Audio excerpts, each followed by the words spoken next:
packing it in. Right. Bevo's packing it in, and he's let. Oh, that's a great shot. We've got to have it. He's got to fall off the Hey, Bobby, we got to do it. Got it. Got to have it, baby. That's exactly what Bevo thinks about this.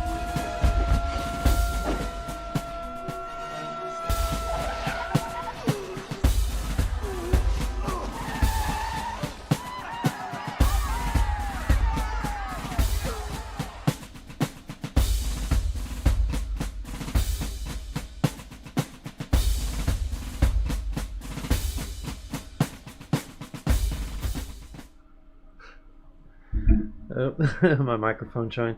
Good afternoon, Buckeyes. This is Matt from the Carmen, Ohio Buckeye, here featuring on my YouTube channels, Madamus Prime Entertainment, Red Von Baron, and also featured on the Kick platform as Red Von Baron as well, and Buckeye Anon on Twitch. And I'm still getting used to this technology. Hopefully I can get a better look at some point. I'm working on it. I got more lighting to see if that helps. It helps a little bit. But today we're all gearing up. In a little over 48 hours, we'll be kicking off against the Texas Longhorns in what looks to be a classic matchup between two blue bloods. Teams that have for a long time had a rich history. And of course, Texas has Bevo, and I showed a little clip of Bevo leaving because he was upset. Hopefully that's how he leaves on Thursday. And also the other clip, I love the Mighty Ducks. I know it has nothing to do with football, but him lassoing that character, that's what we need to do. We need to lasso Quinn Ewers. Our defensive line needs to. But anyways, those of us that have spent the last week smiling ear to ear, us Buckeyes, all of us have spent this past week doing that, because that, just when we thought we couldn't get any more dominant against somebody, we were up 34-0 in the second quarter against the Oregon Ducks, the best offense in the entire league. And I can't even emphasize how tremendous of an accomplishment that is. Like, I don't know anyone else that could have done that like we did. 34-0. It's just, it's astounding. Like, it's hard to believe. 8 sacks. And I last I saw it was like minus 23 rush yards. Like, how does that even happen? Yeah, that's right, Harmony. Quack, quack, quack. Quack, quack, quack, quack, Mr. Ducksworth. Yeah, okay. So I don't know why I'm so obsessed with the Mighty Ducks, but, I obviously watched that in the theaters when I was a kid. If that doesn't age me a little bit, but... But anyways, I can't even emphasize how dominant that performance was from the Buckeyes. Will Howard this playoff has thrown for the most yards of any quarterback. Of course, he has 2 games under his belt, so any quarterback that has less than that kind of skews the results. But he's thrown for 630 yards and 5 touchdowns. And of course, we've had several rushing touchdowns as well, which is quite impressive. Quinn Ewers has thrown for, I believe it's roughly 520-something yards. I'm sorry, I don't have the stats in front of me. But he has 4 touchdowns. So Quinn Ewers has been very impressive as well. And he's always been a really good quarterback. And a lot of Buckeye fans wish he would have stayed. But, I guess we'll find out if we truly wish he would have stayed on Friday. As a lot of people are picking Ohio State to win by several touchdowns. Of course, Vegas says 6 points.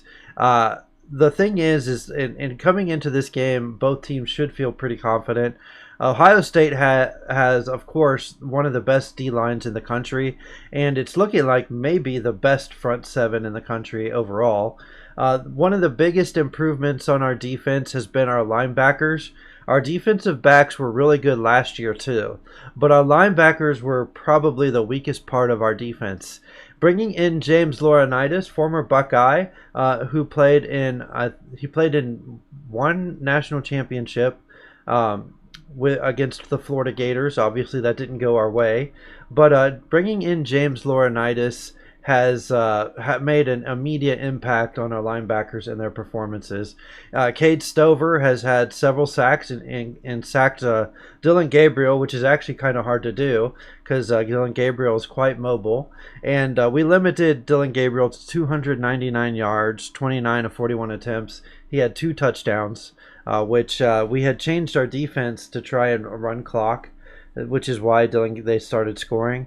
But Dylan Gabriel was pretty much their entire offense because the rushing yards were in the negative, which is rather impressive. Gabriel sucked. That was by far his worst game of the season, and Ohio State had his number. And it's like I said before the game. What happened was Ohio State changed their defense since they played the Ducks, and they changed it where they moved our safeties they put I'm forgetting his name. Our best safety. Yeah, Georgia is they have a culture issue. I've been saying, everyone says, well, they keep bringing in players. Georgia does, but they have a culture issue. Something's going on there. Like I've never seen so many like speeding tickets going on in a play, and it's like they're doing some form of racing. In fact, some of their players actually died from the racing that's going on. I don't know what's going on there, but it's not good. A lot of parents don't want their kids in that culture right now. As good as Kirby Smart is as a coach, and arguably the best coach in college football that's still remaining, it's crazy because they need to get that under wraps, because every year it seems like we're hearing about more and more kids getting speeding tickets there. I don't completely understand what's going on there, but Kirby Smart's going to have to get a grip on that, because players are leaving in high numbers, and it happens to every team. But we're talking about good players, like that defensive lineman that left Georgia. Was one of the guys that actually got a huge sack on Quinn Ewers in their win against Texas, and it's looking like he might be coming to Ohio State. So why are they losing these players? They're coming to Georgia because of Kirby Smart and what he's done, 2 national championships, and yet they're leaving Georgia after a season or 2, and thinking about moving to another team. But anyways, Caleb Downs, the safety, is so talented that Ohio State has moved him to the middle of the field and had him start covering. He's like a hybrid linebacker safety, so we can have him kind of as like a third linebacker and a safety at the same time, while bringing in the likes of Jordan Hancock and of course Lathan Ransom. Which Lathan Ransom, by the way, I have to give him a shout out.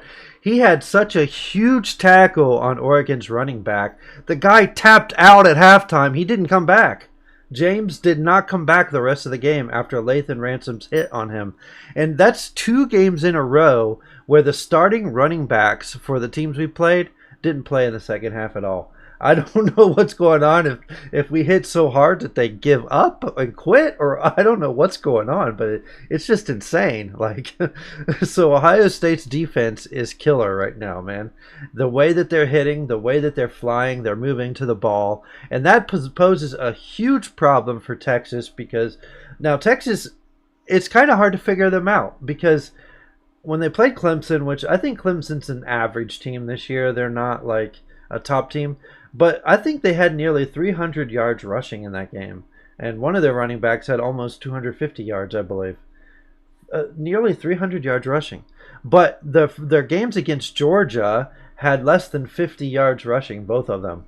And against Arizona State, the last game that they played in the playoff, they had 50 yards rushing.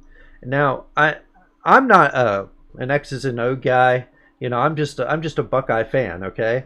But if you're only getting 50 yards or less against top talent teams, it's going to be hard to win. And I'm not trying to knock Arizona State and say they're not a top talent team, but face it, they're not elite, okay? A total of 9 players transferring out of Georgia, that's insane. Especially like after the college football playoff, If it's if it's starters, that's a huge problem. If it's backups, I get it because every team's going to lose. There's going to be attrition every year, but that's pretty crazy. Um, but yeah, I mean, looking at the way Texas is running the ball, Ohio State and I mean Georgia was a good team. Obviously, they won the SEC. They made it, to the college football playoff. They did not win a single game in the playoff because they had a bye week and lost to Notre Dame. But when I look at Georgia's defensive front, it is nothing like Ohio State's defensive front. And they can't run for 50 yards on Georgia. That's a huge problem. If you're one dimensional, I'm sorry, I'm not trying to sound like a homer, but you're not going to beat Ohio State one dimensional. Ohio State has the best defensive backs in the country. They've been guarding teams, and in fact, the last game, they didn't even look to our best cornerback's way, Burke. They didn't even look his way. They threw one pass the entire game his way, and just ignored him the rest of the game. It was like Igbinosin that they were trying to pick on. So that's a huge problem for Texas. Like now, Texas does have some tremendous wide receivers. It we have the best wide receiver on the field. Ohio State does, but by the same token, Texas does have three very good, talented wide receivers. They have Matthew Golden, Gunnar Helm, and Isaiah Bond. Matthew Golden actually has the most yards for Texas at 936 yards. Gunnar Helm has 744 yards, and Isaiah Bond has 532. They also have two receivers behind him at over 400 yards. So that means they have good, tremendous depth. So they can throw in players in and out of the game, and give their players rest and have reliable players. So as far as depth goes, they might be considered a little bit deeper than Ohio State actually. But when I look at Ohio State though, we have Jeremiah Smith. Now, Jeremiah Smith may not have been known before the start of the season because he is a true freshman, which I don't know how many of true freshman wide receivers start in college football, but it's just insane that someone sees the field their first year fresh out of high school. Like, you don't see that. But on top of that, he has 70 receptions for 1,224 yards. He's had nearly 300 yards this playoff. That's absolutely insane, which is average 150 yards a game, but that doesn't tell the full story because in the Tennessee game, we took him out of the game. And in the Oregon game, we also took him out of the game. If he wanted to, he could have 2,000 yards receiving if we wanted to just throw to him. Seriously. Yeah, 19 years old, dominating the country. And he's not doing it against bad cornerbacks either. Like, Oregon's cornerbacks are pretty talented. Tennessee has some good cornerbacks. So we'll see what happens. But I do know that Oregon tried to triple team J.J. Smith. And J.J. Smith went up and grabbed it against three defenders guarding him. That's absolutely insane. Three defenders couldn't even stop him from catching that ball. And one of the defenders even gave the incomplete pass look. And he looked really confused. Like, he was like, what? He caught it? Like, how? And that's exactly how it is with him. Like, how does he catch this? He's had one drop the entire season. One drop. Georgia's wide receivers drop everything thrown their way. It's like a hot potato. Like, yeah, he was fantastic against Oregon. That's probably one of the best performances this entire playoff. Like, he could be offensive player of the season, or at least of the playoff. I don't know if they're going to give awards like that, but but it's insane. Like, Georgia's wide receivers are their problem because they had players wide open downfield against Notre Dame, and they just drop ball. In fact, what's his name? Bell for Georgia. They threw a bomb to him wide open. There wasn't a single defender near him. If he catches it, it's a touchdown. We have a different game. You know what I mean? But I've never seen it before, but he hit the ball with the back of his hand. He was so off trying to get that ball. He hit it with the back of his hand. How do you do that? I don't even know. All I know is that was awful. So pretty embarrassing for the kid. I hope he turns it around. I honestly do, though. But yeah, I mean, we have Jeremiah Smith is 1,224 yards, including the playoffs, and nearly 300 yards receiving in 2 games. So obviously Texas is going to try to key in on him. Good luck. But what was equally impressive, though, is because one of those passes that was thrown to him was a short, basically screen pass, maybe 5 yards downfield. He literally was so fast. Mind you, he's over 200 something pounds. He ran past the entire Oregon team on that side of the ball, and none of them could catch him. So not only is he big, not only does he catch everything his way, but he's faster than everybody, too. He's like a cheat code. Yeah, exactly. All you want. And that's the thing. Like, people are going to focus on him.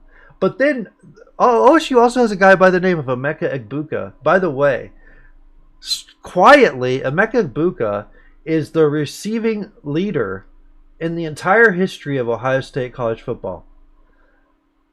He has the most receiving yards of any wide. We're talking about, you think of like Gamble. You think of, you think of so many different players, big name players that had careers in the NFL.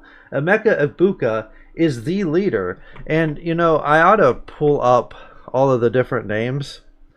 OSU leading wide receiver yards.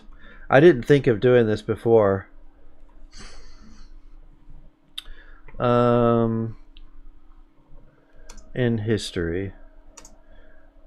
Because one of my favorite players that I watched was Michael Jenkins. He obviously was on that championship team in 2002. But, David Boston had 2,855 yards.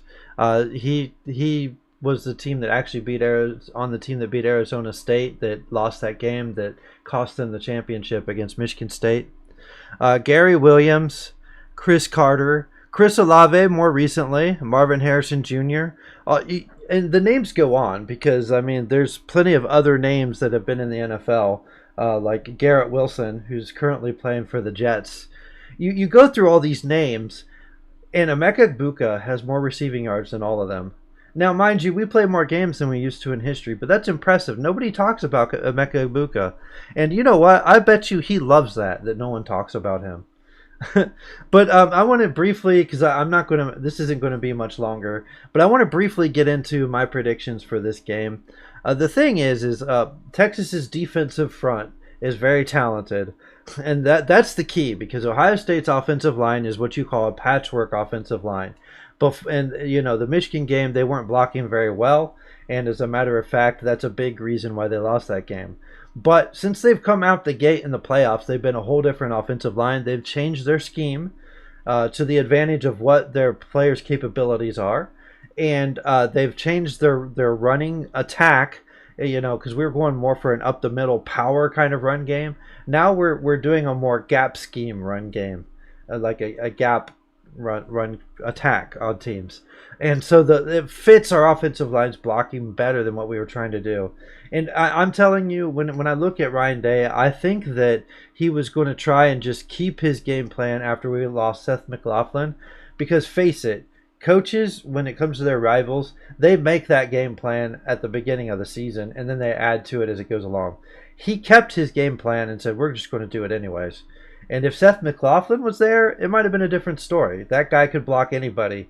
And when you had Seth McLaughlin up front calling, the different blocking strategies, that's a huge difference. And when you replace a center, that center may, we did bring in a center that had experience last season, so that did help a little bit. But it's still like we weren't ready for that kind of attack. But we've changed our running attack to a gap scheme attack. So here's the key. Can our offensive line continue doing what it's doing against probably the most talented defensive front we faced, except our own in practice, of course. But can we keep enough time? Because in order to pass the long, deep threat ball to J.J. Smith, you've got to have time. Can we continue to do that against a very good defensive front? Now, Tennessee, we were told, was the best front seven in the country. We did it on Tennessee. So I believe we can. The other thing that tells me that we can is Arizona State had 500 yards on this Texas team. Arizona State is smaller. Now, I'm not discounting the fact they have good players, okay? But face it, they're not Ohio State's players, okay? They're not 5 4 stars, 5 and 4 stars. Okay, Arizona State played over their heads. Ohio State can do what Arizona State did and then some. So it depends on if we get a fast start or not. But their defensive backs are rated highly, and but I look at several key points of the game, especially the Arizona State game and even the Clemson game, and I see that there was a lot of success passing on those defensive backs. Now Barron has been locking his players down, so it won't shock me if they have Barron follow J.J. Smith all over the field. But Muhammad gave up a lot of yards in the last game. So whoever he's covering, we're definitely going to test him. That's for sure.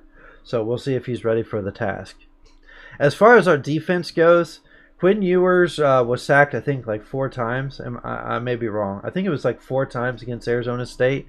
We just came off a game sacking Dylan Gabriel 8 times. 8 times. And Dylan Gabriel is way more mobile than Quinn Ewers. Quinn Ewers, I think, still has an injured foot, or ankle or something like that.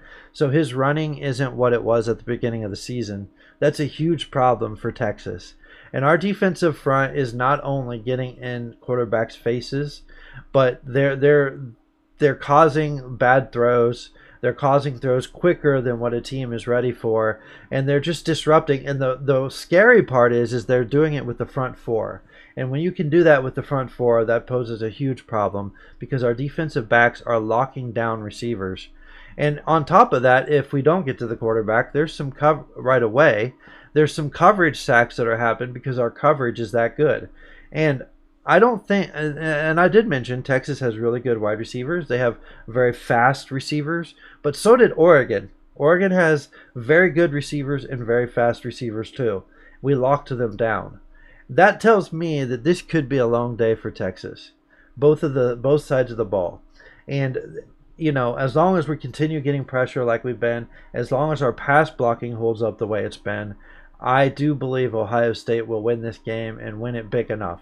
I don't think it's going to be 34-0 in the second quarter, and I wouldn't anticipate that happens in the rest of the playoffs, honestly.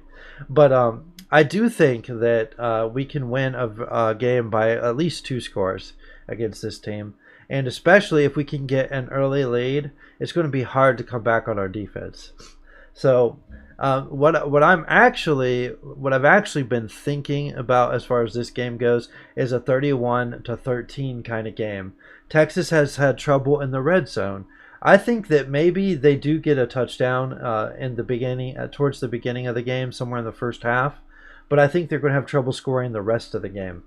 And what could happen is it's either going to be 31-68-13.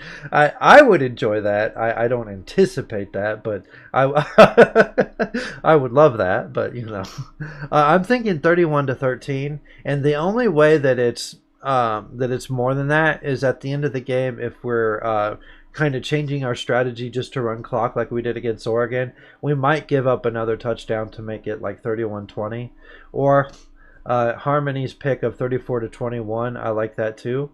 So somewhere in that realm. That's what I'm picking for this game. I think Ohio State does win. I think Ohio State is just on fire right now.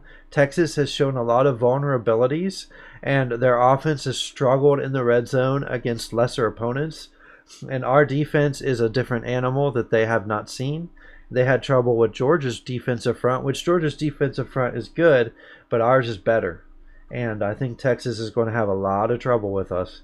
So that's my pick. I think we do cover what Vegas is predicting, and I predict a big victory. Look, if you have any predictions, feel free to type them underneath, and give me your opinions. Tell me if you think that I'm wrong about what I'm saying, tell me why. If you're a Texas fan, tell me why I'm wrong.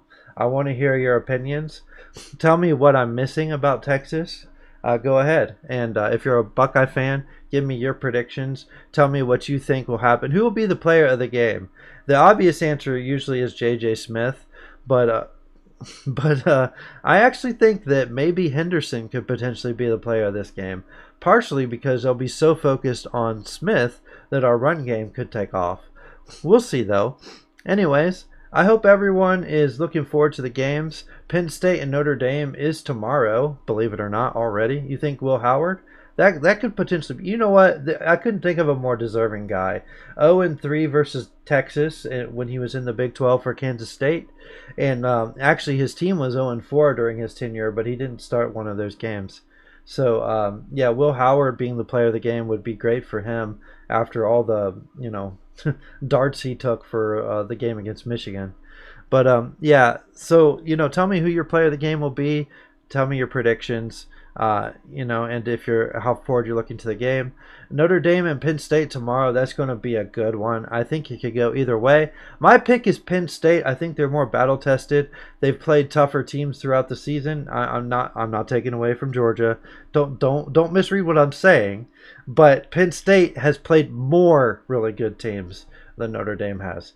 I mean, when you have to play Ohio State and Oregon, that's no easy task. So you think Notre Dame? That's very possible.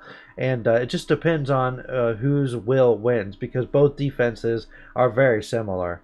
But yeah, so give me your predictions. How forward are you looking to this playoff? More college football is always good in my opinion, and that's why I've really loved it.